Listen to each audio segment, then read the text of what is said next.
You know, it's rather curious. People imagine that awakening is going to be some sort of grand finale. Trumpets in the heavens, angels handing out enlightenment certificates, the universe applauding as you finally get it. And so they strive and sweat, meditate and manifest, hoping that one day the curtain will lift and they'll be crowned with light. But what actually happens, my dear friends, is far more ordinary and far more astonishing. Awakening arrives like silence after thunder. It doesn't make an entrance. It slips in when you finally stop trying to invite it. You may be washing the dishes or watching the sun pour through the curtains one dull afternoon, when suddenly, without fanfare, the sense of I collapses like a paper house in the rain. You see that the watcher and the watched were never two. That life, this moment, this breath, has never been happening to you, but as you. And it's quiet, terribly quiet. Not the kind of quiet that excludes sound, but the kind that swallows it whole. In that silence, everything is seen as it truly is, shimmering, alive, exquisitely pointless. The trees no longer whisper secrets, they simply sway. The wind doesn't carry messages from heaven, it just blows. And you find yourself laughing because you realize that the sacred and the mundane were never separate things at all. They were always the same dance, seen now without the fog of seeking. Now this is the first surprise. You expect the world to notice. You think perhaps your friends will see the light in your eyes, or that life will start sending you thank you notes for waking up. But what happens? Nothing. Absolutely nothing. The world goes on. The traffic still honks, the kettle still whistles, the bills still arrive on schedule. You are awake in the middle of the same dream, and nobody else seems to recognize that the dream is transparent. And so, instead of triumph, there's this peculiar sense of stillness, not peace in the sentimental sense, but peace as vastness. And then comes the second surprise. People begin to behave differently around you. They can't quite put their finger on it, but something about you has changed. You're no longer invested in the little soap operas that everyone takes so seriously. You don't rise to the bait of argument. You don't seem desperate to win. And this unsettles them. They look at you as if you've quietly stepped off the stage while the play is still going on. It's as though you were a character in a dream who suddenly realized it was a dream, and now the other dream figures don't quite know what to do with you. You see their lines, you hear the script, and you smile, because you know how beautifully absurd it all is. But they, bless them, are still convinced that the story is real, that the plot must be followed to the end, that something must be achieved before the curtain falls. And that's the real loneliness of awakening. Not the loneliness of being abandoned, but the loneliness of being transparent in a world of reflections. You see, through the masks, the roles, the striving, and you can't unsee it. You want to share the joke, but most people aren't ready to laugh. Yet, my friends, that quiet is not punishment. It's not exile. It's grace. Because in that strange quiet, for the first time, you hear life without commentary. The chatter of the mind, that endless radio announcing your victories and defeats, fades into the background. What remains is astonishingly simple: breathing, seeing, being. You are no longer chasing meaning because you see that being itself is the meaning. You stop demanding that the world explain itself and realize it never owed you an explanation. The mystery is complete just as it is. And so, awakening isn't a climax, it's an opening. It's not the end of the story, but the end of the storyteller.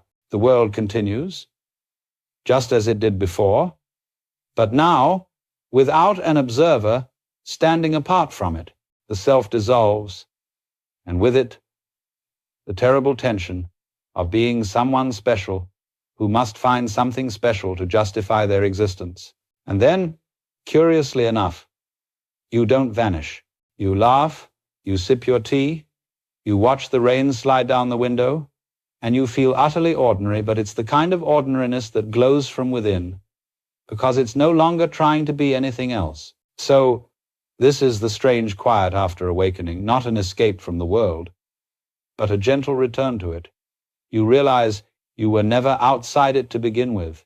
And that, dear listener, is where our journey begins. Because when the quiet settles in, when the mirrors stop moving, you begin to see how the world begins to move around you. People react, some draw near, some drift away, some project their fears, some recognize you without words, and that dance of reactions is what we shall explore next.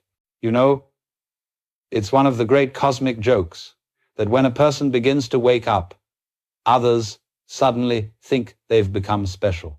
They see the calmness, the quiet eyes, the lightness of being, and they whisper, "Ah, you must be enlightened."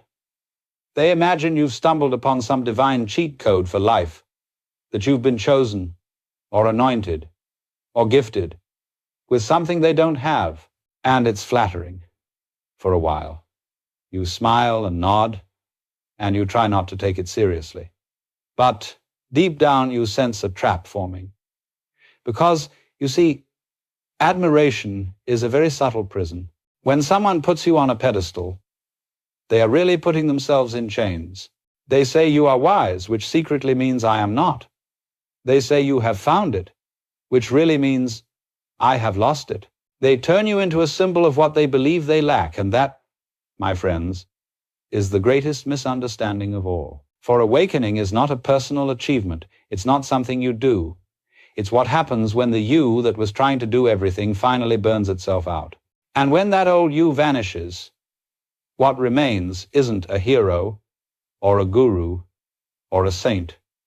What remains is the wind through the trees, the sound of rain, a laugh with no owner. But people don't see that at first. They see the halo not because it's really there, but because they need it to be. It comforts them to believe someone has arrived at the destination, that the journey is possible, that they too might reach the top of that mythical mountain. And so they project their longing upon you. They come seeking advice, blessings, formulas, anything that might bottle the infinite. But you can't package this any more than you can bottle a rainbow. If you try to hand them enlightenment, it turns to dust before it reaches their palm. You begin to notice how delicate this dance is. For if you refuse their admiration, they feel rejected. But if you accept it, you reinforce the illusion. And so the only thing left is laughter, gentle, compassionate laughter at the game we all play. The wave bows to the ocean, not realizing it is the ocean. You see, the halo they invent is not about you at all. It is a reflection of their own hidden light they've been taught to ignore. When they say, "You are divine," they're only confessing what they've forgotten about themselves. And so, if you are wise, you don't wear the halo. You hand it back to them. You say, "Look, this shines from you as much as from me." And in that instant, if they truly hear it, the illusion cracks. But most don't want that. They prefer their teachers exalted, their saints untouchable, their gods safely distant, because to admit that you and the Buddha breathe the same air, that you and Christ share the same silence, oh, that's far too intimate. That means responsibility. That means there is no one left to follow, no ladder to climb, no guru to worship, but the truth already beating in your own chest. So yes, people will admire you. They will decorate you with titles and metaphors. They will hang their hopes upon your shoulders. But do not mistake this for love. Love does not idolize. Love recognizes itself. The awakened are not admired by the truly awake. They are simply met, eye to eye, breath to breath. And when that meeting happens without worship, without hierarchy, something marvelous occurs. The teacher disappears, the student disappears. There is only this shimmering dance of understanding, endlessly teaching itself through every form it takes. Admiration fades, and what remains is clarity. You see that the halo was never real. It was only light, reflected in a pair of eyes that forgot where it came from. Now, the second reaction to awakening is not admiration, but resistance. It's the recoil of a dream that doesn't wish to be disturbed. When you begin to wake up, you stop playing the ordinary games of praise and blame, of guilt and pride, of chasing and avoiding. You step aside from the great theater of me versus the world, and suddenly, the rest of the actors don't know their lines anymore. Because when one person in a dream becomes lucid, the dream changes, the scenery trembles, the roles lose their certainty, and those still asleep feel it, even if they don't understand why. They'll sense something unsettling about you. You are no longer moved by the usual strings: fear, flattery, ambition, guilt. You don't compete in their contests, and you don't react to their provocations. To them, that feels like indifference. They say you've become detached, or you don't care. But that isn't true. You care deeply, only now you care without clinging. You love without demand. You listen without needing to be right. And that kind of freedom frightens people. Because when someone stops playing by the rules, the whole game is threatened. You see, most relationships, personal, professional, even spiritual, are built upon invisible contracts. We agree to mirror each other's fears, to validate each other's dramas, to pretend that our worries are real currency. If you complain, I'll sympathize. If you get angry, I'll defend or attack. If you flatter me, I'll flatter you back. That's the unspoken exchange. But once you awaken, you stop signing those contracts. You no longer participate in the emotional economy of the false self. And when you refuse to trade in that currency, people accuse you of bankruptcy. They say, you've changed. And they're right, but not in the way they think. You haven't become less human. You've simply stopped mistaking tension for connection. Now, this resistance can take many forms. Sometimes it's subtle, a frown, a tightening in the room when you speak, a friend who drifts away without explanation. Other times, it's sharp arguments, accusations, even hostility. The ego, sensing its own fragility, lashes out at anything that exposes it, because your presence acts like a mirror, and not everyone enjoys what they see reflected there. Your stillness reveals their restlessness. Your peace exposes their anxiety. Your acceptance highlights their struggle to control. And so they resist not you, but the invitation you represent. It's important to understand that this is not malice. It's fear, wearing its oldest mask. The fear of dissolution, the fear of the little self, realizing it was never real to begin with. And yet, even this resistance is sacred. It is life pushing against itself to remember itself. It's the seed cracking open, mistaking its own transformation for death. So don't defend yourself when people resist you.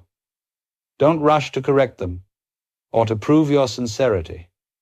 For if you do, you've stepped right back into the game. Simply smile inwardly and let the reaction be what it is, a ripple on the surface of something infinitely deep. You see, when someone resists awakening, they are really resisting their own reflection. You just happen to be the mirror in which it appears. And mirrors don't take things personally. They don't argue with the faces they reflect. They simply show what is, without judgment, without grasping. So, when people misunderstand you, when they call your peace arrogance, your clarity coldness, your joy madness, don't fight them. Remember, they are not opposing you. They are protecting the story that gives them identity. The awakened are not here to fix people, nor to convince them. They are here to be clear. And clarity, by its very nature, dissolves confusion not through battle, but through light. As the darkness cannot defeat the flame, Resistance cannot touch the truth. It can only dance around it until it, too, becomes light. So let them resist, let them fear, let them project whatever they must. Stay still, stay kind. The wind may shake the tree, but it cannot uproot the mountain. And perhaps, someday, one of those who resisted you will look again, and instead of a threat, they will see a reflection of their own freedom waiting patiently behind your eyes. Now, here's a particularly curious thing that happens after awakening. People begin to project their shadows onto you. And by shadow, I don't mean something sinister. I mean all the parts of themselves they cannot yet bear to look at. You see, when a person meets someone who isn't hypnotized by the same illusions, it unsettles their sense of who they are. Because your freedom reminds them of their cage. Your clarity makes their fog visible. And so, to keep their world intact, they do the most human thing imaginable. They blame you for it. They call you arrogant, cold, naive, deluded. They say you think you're better than everyone else. Or worse, you've lost touch with reality. But the irony, of course, is that they're not describing you at all. They're describing their own reflection in the clear water of your stillness. It's rather like this. When you polish a mirror until it shines, people no longer see the mirror, they see themselves. And not everyone likes what they see. If they glimpse fear, they call you frightening. If they glimpse pride, they call you proud. If they glimpse confusion, they call you misleading. But all along, it's their own face they are meeting for the first time. And here is where the awakened must be careful, for projection is contagious. If you defend yourself, if you react, if you try to explain, you step into the role they've assigned you. Now the play continues, and you've forgotten again that it's only a play. So instead of defending, you observe. You let their words pass through you like wind through an open window. You don't cling to praise, and you don't cling to blame. For both are reflections on the same surface. And in that neutrality, something beautiful begins to happen. You realize that the shadows people paint on you are not enemies. They are invitations. Each accusation reveals where love is still needed, where fear still hides. The person who calls you arrogant is showing you their longing for humility. The one who calls you false is showing you their hunger for authenticity. The one who mocks your peace is secretly begging for the same rest. So instead of judgment, compassion arises, not sentimental pity, but clear compassion. The understanding that we are all acting out the same cosmic confusion in different costumes. You see, projection is how the universe shows you where illusion still grips the world. And when you can meet it without hostility, something softens in both of you. For in that moment, you are not two people arguing over reality. You are reality recognizing itself through conflict. This is why the Buddha smiled at insults, why Jesus forgave his tormentors, why every wise being eventually laughs at their critics. Not because they're indifferent, but because they see that resistance and projection are just waves of the same ocean. The insult cannot truly wound you when you know there is no you apart from the one who speaks it. So, when people paint their shadows on your wall, let them. Do not rush to wash it off. Let the art of misunderstanding decorate your life for a while. See how beautifully the light plays upon it. And when the time is right, the rain will come and wash it clean without your effort. That is how awakening teaches patience. You no longer rush to correct the world, you allow it to reveal itself. Every projection, every misunderstanding, every judgment becomes another lesson in love disguised as conflict. Because in truth, no one ever really attacks you. They only cry out, "Please, help me see that I am not what I fear." And if you can hear that plea beneath the noise, if you can listen to the shadow without running from it, you become what you were always meant to be. A mirror so clear that even darkness finds itself beautiful when reflected in you. And then Of course, there are those who are simply curious. They may not understand what's changed in you, but they feel something. They can't explain it, but your presence makes the air around them behave differently, lighter, quieter, more spacious somehow. They lean in, tilt their heads, and ask with genuine wonder, what happened to you? And you smile, because how can you explain that nothing happened, yet everything is different? You see, curiosity is sacred. It's the soul's way of peeking through the curtain it has drawn across its own eyes. When someone becomes curious about awakening, it's a sign that their old story is wearing thin. They can no longer pretend that success or failure, praise or blame, truly satisfy. Something deeper begins to itch. They sense there must be more, though they can't yet name what more means. And so, they come to you, not as disciples or doubters, but as travelers at a crossroads. They want to touch what they feel around you, this strange ease, this effortless acceptance, this laughter that doesn't mock but liberates. Now, you must understand that this curiosity isn't about you personally. You are simply the tuning fork they've stumbled upon. You vibrate in a frequency their own being remembers, and for a brief moment, they resonate. The most helpful thing you can do for the curious is not to give them answers. Answers only feed the mind, and the mind is the very thing that blocks the door. Instead, give them space. Speak as the wind does, softly, without insisting. Let them find their own echo, for if you hand them enlightenment like a wrapped gift, they will mistake the wrapping for the treasure. The true teacher never says, "Here is the truth." He says, "Look." And in that invitation, simple, naked, wordless, something stirs. I've often said that curiosity is a kind of divine mischief. It's the universe poking itself through its own disguise. And when you meet someone in that state of innocent wonder, there's a shared recognition, as if two waves had suddenly remembered that they are water. No one owns the wisdom in that moment.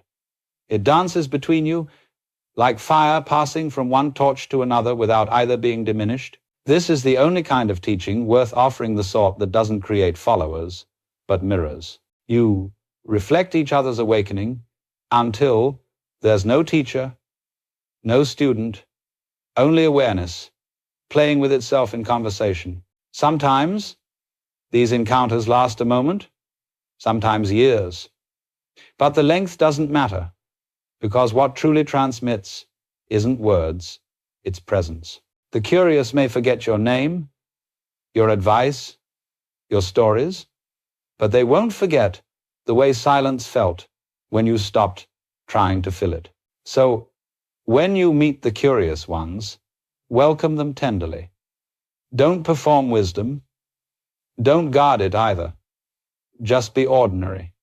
Drink your tea, listen, laugh, because the real teaching is hidden in how you are, not what you say. And sooner or later, they'll realize that what they admired in you was never yours to give. It was their own reflection all along, the spark in them recognizing itself through you. When that happens, curiosity ripens into remembrance. They no longer need your answers because they've begun to trust their own seeing. And that, you see, is the greatest joy of all, to watch another wave realize it has been the ocean the entire time. Ah, yes, after admiration fades and curiosity begins to bloom, there comes another reaction, one as ancient as the human mind itself, testing. You see, people cannot resist it. When they sense that you are free in a way they are not, they will poke at that freedom gently, or sometimes not so gently, to see if it's real. It's not always malicious. It's almost instinctive. The ego, that nervous little custodian of control, cannot simply accept peace at face value. It must measure it, weigh it, challenge it. And so, they test you. They will contradict you in conversation. not because they care about the topic, but because they want to see if you'll defend your ego. They'll tease you, question your motives, dismiss your calm as an act, your silence as avoidance. Some will even provoke you with anger, waiting to see if the mask cracks and the old self jumps out again. It's quite endearing, really like a child tapping a mirror to check if there's a real person behind it. Now, if you are not alert, you will fall straight into the trap.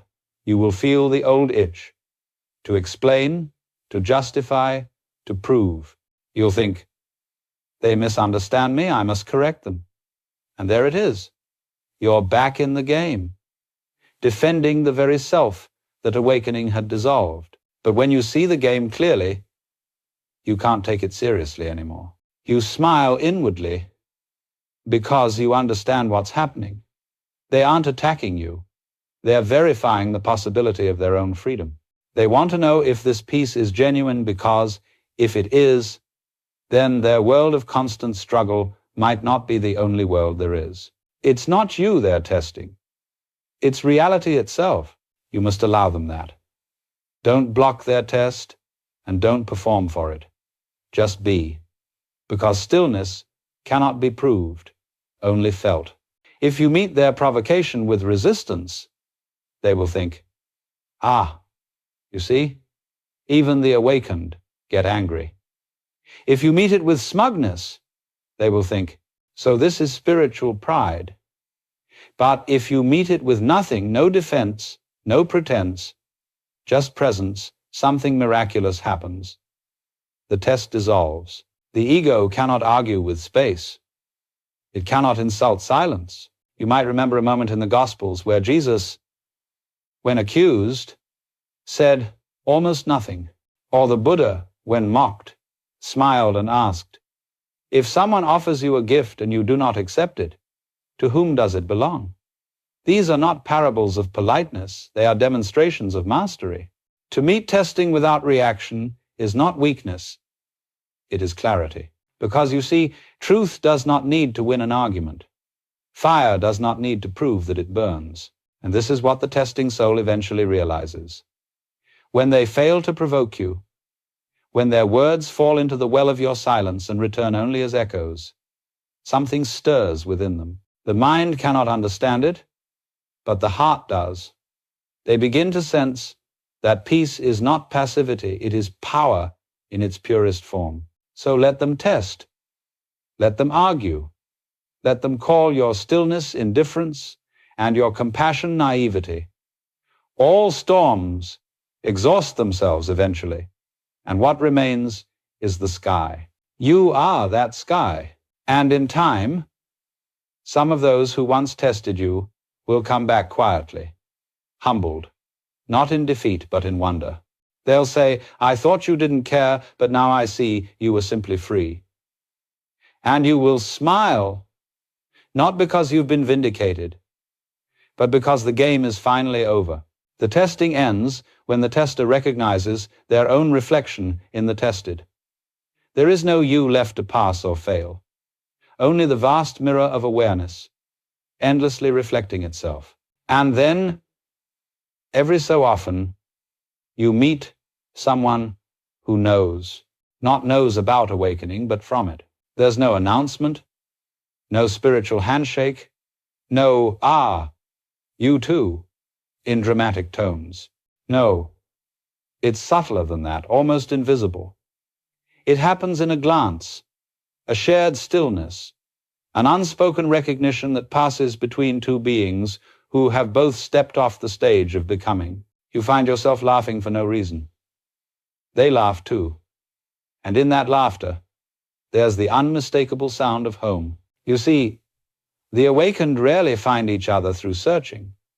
In truth, they don't find each other at all. They simply bump into themselves in another form, like two waves rising from the same sea, meeting for a brief shimmer before blending back into the vastness.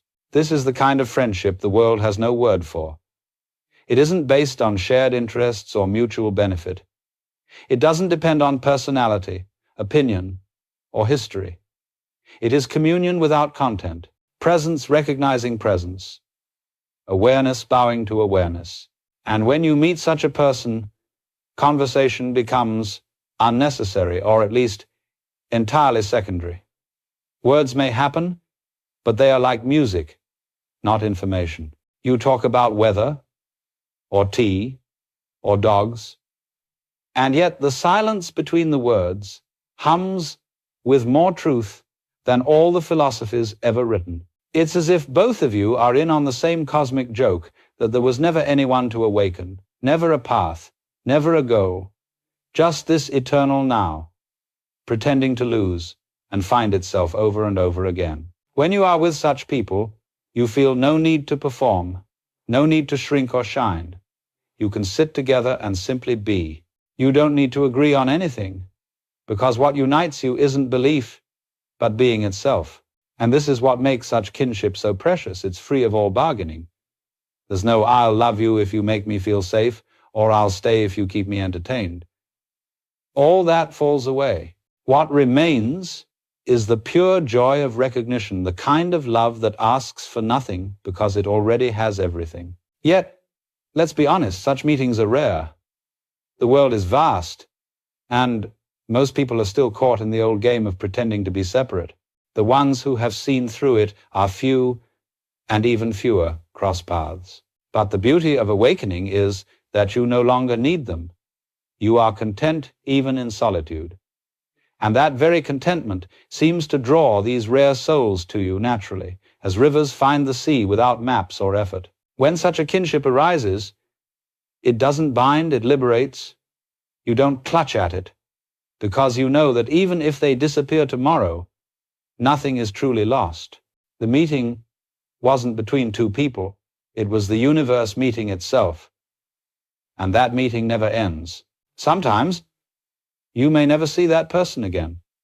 But when you think of them, you feel the same quiet joy as if they were right here. Because in truth, they are not as bodies or memories, but as the same awareness, looking out through different eyes. And so you walk through the world, knowing that every face could be another you, wearing a different mask. Some masks are still dreaming. Some have begun to stir.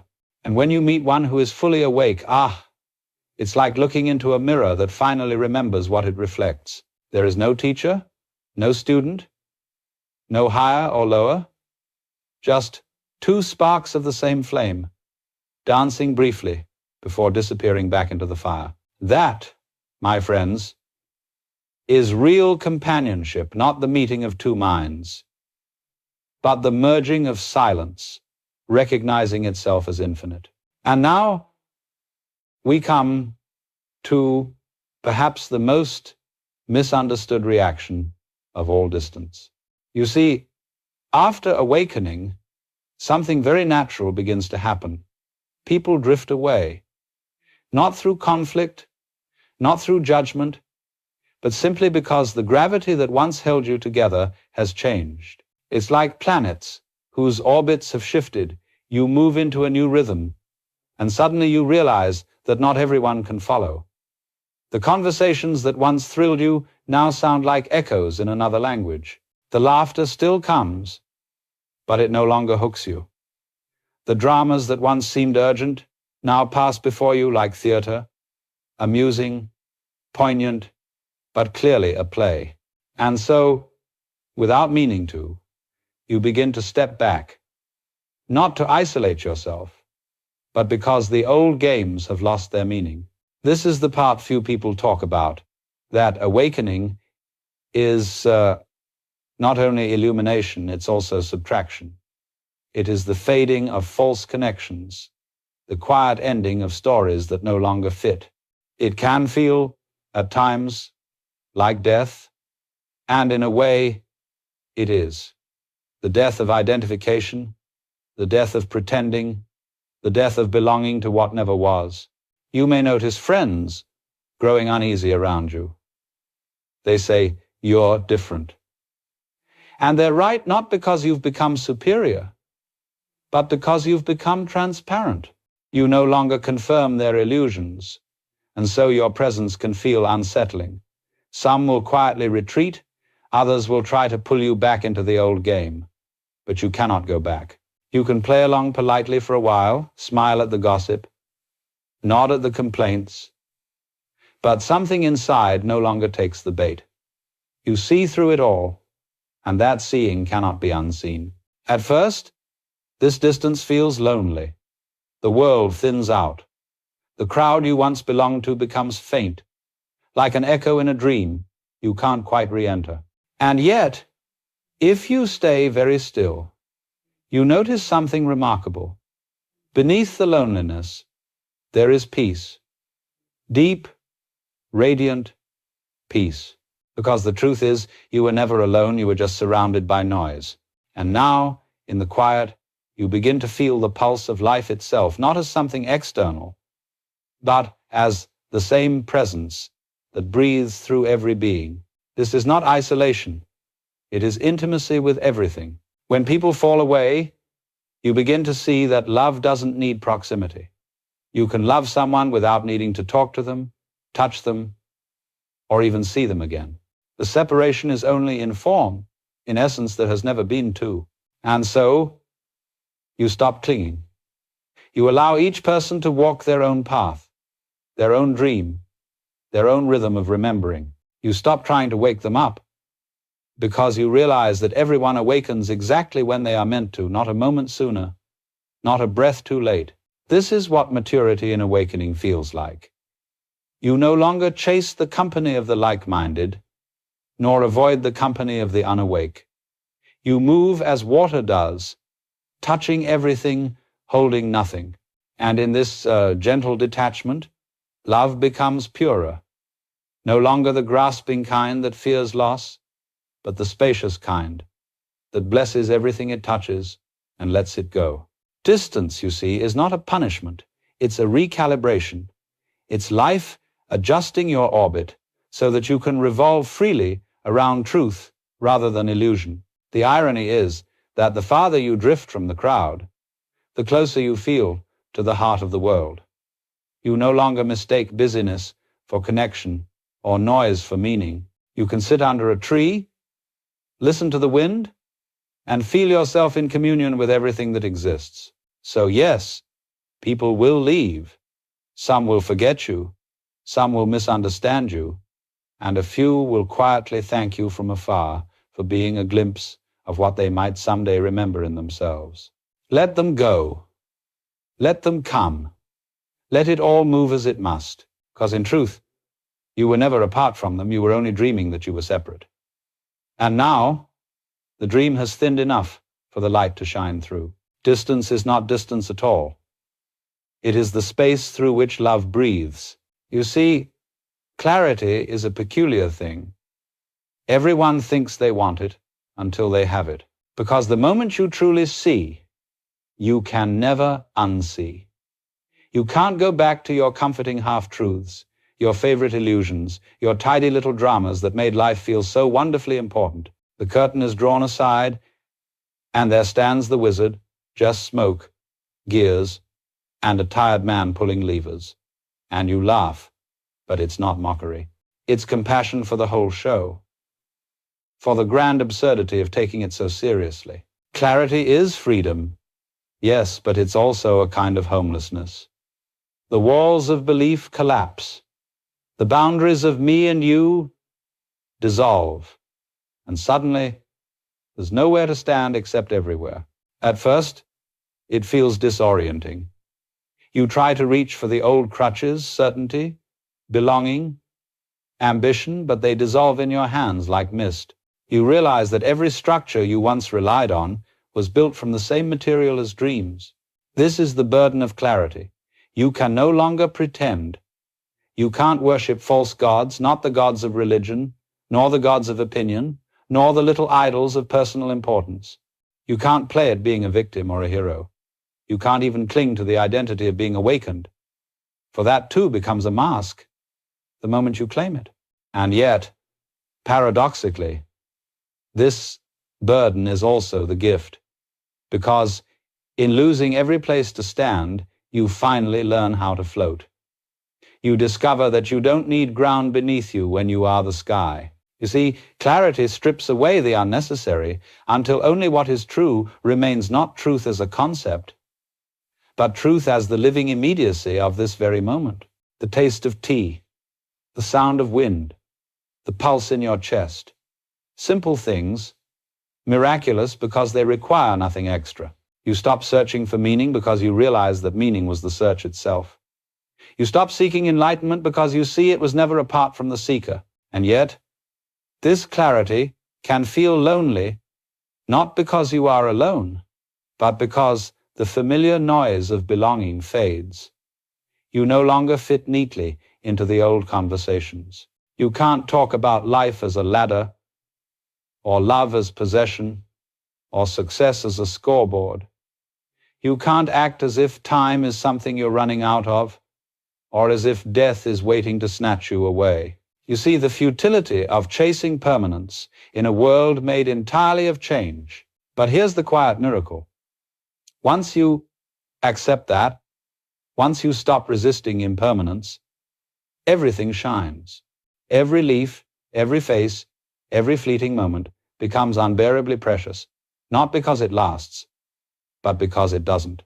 This is why clarity, though it costs you your illusions, gives you the whole universe in return. The spiritually immature want enlightenment to make them powerful, certain, invulnerable. But the truth is just the opposite. It makes you soft, open, vulnerable in the most exquisite way. You are no longer protected by belief, but sustained by wonder. You no longer carry opinions like shields. You carry silence like a blessing. The burden of clarity is that you can't take sides. You see that light and shadow are partners in the same dance, that life and death are two hands of the same gesture, that love and loss are not opposites, but a single motion, the heart breathing in and out. And the gift of clarity is that in seeing this, you fall in love with everything, not romantically, not sentimentally, but cosmically.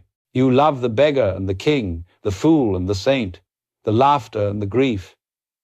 You see that they are all the same current, all the same consciousness, wearing different masks. And so, you live lightly, you laugh more easily, you forgive more quickly, you speak less often, not because you have withdrawn, but because you no longer need to convince anyone of anything. You have discovered that truth persuades by presence, not by argument. The gift and the burden of clarity are one and the same. You lose your story, but you gain the world. You lose your certainty, but you gain peace. You lose your identity, but you find yourself everywhere. You can never go back. And that, strangely, is the greatest mercy of all. For what you have left behind was never real, only a beautiful dream that has now fulfilled its purpose, to wake you. And now you walk quietly, seeing with the eyes of the whole. The world no longer needs to make sense, because you are what it means. Now, after all this, after the dissolving of illusions, the loss of stories, the shimmering clarity of seeing what happens next, nothing spectacular, no fireworks, no angelic fanfare, you return to the ordinary. But it's not the ordinary you once knew. You don't come back as a person resuming old habits. You come back as life itself, wearing your name like a comfortable coat. You chop wood, carry water, pay the bills, fold the laundry, and for the first time, these things are enough. You see, before awakening, we live under the spell of specialness. We imagine there's a secret, a higher realm, a final attainment that will lift us out of the ordinary grind. And then, one day, the veil lifts, and you realize that the sacred was never hidden. It was only ignored. The extraordinary was always peeking at you through the cracks in the ordinary. When you pour tea, that's eternity pouring itself into form. When you breathe, that's the universe inhaling through you. Every gesture is the cosmos in miniature, quiet, unannounced, complete. You stop trying to make your life mean something, because it already is meaning moment to moment, effortlessly expressing itself. This is the great paradox of awakening. You come seeking transcendence, and what you find is simplicity. The seeker disappears, and the simplicity that remains is so obvious it's almost embarrassing. You laugh at how you missed it for so long. People sometimes ask, but if I'm awake, shouldn't I do great things? Shouldn't I serve, or teach, or spread the truth? And I say, perhaps you will, but only if it happens as naturally as a tree giving shade. A tree doesn't preach photosynthesis. It simply stands, and by being what it is, nourishes everything around it. The awakened do the same. They move through life quietly, joyfully, without fuss. They don't try to improve the world. They embody it. Their very presence rearranges the atmosphere, not because they intended, but because they no longer resist what is. Ordinary life becomes a meditation. Walking becomes prayer.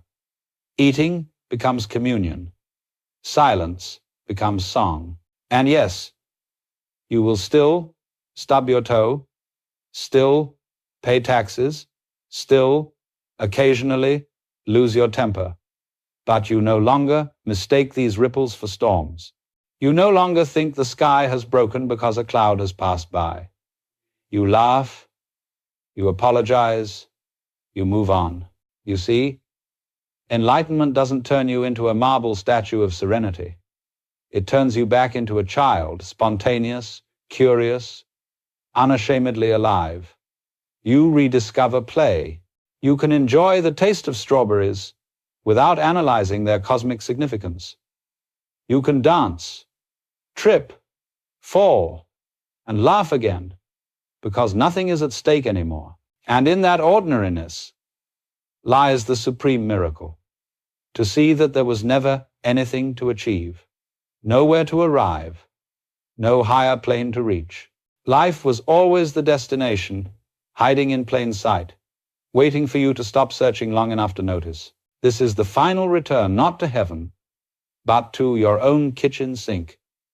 You stand there washing a cup, water running over your hands, sunlight on the counter, and suddenly, you know, this is it. This is the whole thing. The Alpha and the Omega disguised as dish soap and light. There's a line I once said, when you get the message, hang up the phone. Awakening is exactly that. You hang up. You stop asking life to explain itself. You stop demanding proof. You stop trying to wake anyone else up, because you see they already are. They just haven't noticed yet. So, you return to the ordinary, which was never ordinary at all. You live quietly, fully, freely. You become as simple as sunlight, as transparent as water, as unremarkable as breathing, and in that, utterly divine. That's the final secret. Enlightenment isn't about becoming something extraordinary. It's about becoming completely real. And when you are real, even a sigh is sacred. And so we arrive at the end, or rather, the place where endings and beginnings meet, bow to each other, and dissolve into laughter. You see, awakening is not a destination. It is not a mountain peak, not a trophy for the soul. It is a dance, one that has been going on since before you were born, and will continue long after the body has fallen away. It is the dance of forgetting and remembering, of sleeping and waking, of pretending to be lost, so that the joy of being found can be rediscovered again and again. Most people imagine that the awakened step out of this dance, as if enlightenment were an escape hatch from the human condition. But no, the truly awake do not withdraw from life. They rejoin it more fully than ever. They laugh more deeply, cry more easily, and love with an openness that startles the ordinary heart, because they know now that it is all the same: movement, sorrow and joy, birth and death, silence and song. Each beat is the universe saying, yes, awakening doesn't make you superior, it makes you transparent. The light shines through you without distortion. You become, in the simplest sense, what you always were, a window through which reality sees itself. And when you look upon others, the asleep, the seekers, the dreamers, the doubters, you don't judge. You see that every stage of sleep has its own beauty. You remember the sweetness of your own dreaming, how necessary it was to believe in me and mine, until that illusion had ripened enough to fall away. So you stop trying to wake the world, because you understand that the world is awakening, one heartbeat at a time. Every argument, every heartbreak, every longing is another petal opening in the great flower of consciousness. What once felt like chaos now feels like choreography. What once looked like suffering now appears as transformation in motion. The entire universe becomes a single gesture, vast, effortless, complete. You realize that you have never done a thing in your life. Existence has been doing it all along, breathing, speaking, dreaming itself through you.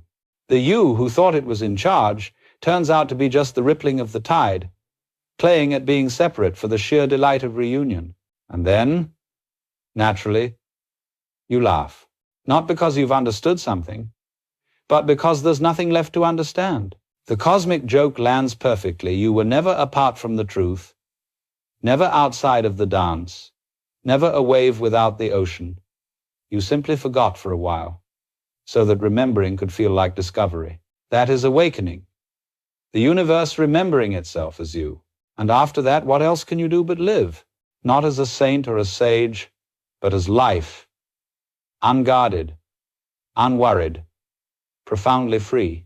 You will still sweep the floor, answer emails, and stub your toe. But now, each act is infused with lightness. You are no longer doing the dance. You are the dance. And so, my friends, do not take awakening too seriously. If you try to hold it, it will slip through your fingers. If you try to become it, you will only chase your own shadow. Just notice the rhythm that was already here, the pulse behind your breath, the silence behind your thoughts. That's it. That's all there ever was. The wave realizes it is the ocean. The dream realizes it is the dreamer. The universe opens its eyes and finds itself laughing. And you, yes, you are that laughter. The beginning, the end, and everything in between.